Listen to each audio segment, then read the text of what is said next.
আজকে বাড়িতে বানিয়েছিলাম ভাপা সন্দেশ।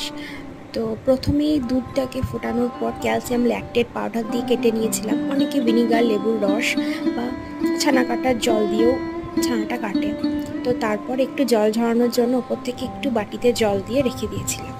তারপর কিছুটা ড্রাই ফ্রুটস কেটে নিয়েছিলাম। আর ওই যে আগে থেকে যেটা জল ঝরিয়ে রেখেছিলাম সেটা একটা পেস্ট করব বলে তার মধ্যে 4 চামচ আমুল দুধ, 4 চামচ চিনি আর একটু পরিমাণ এলাচের গুঁড়ো দিয়েছিলাম।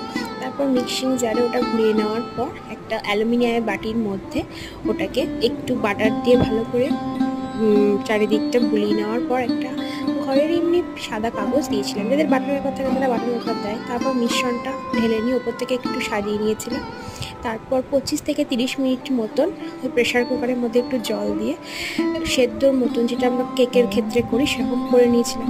রেডি আজকের ভাপা সন্দেশ। কেমন হয়েছে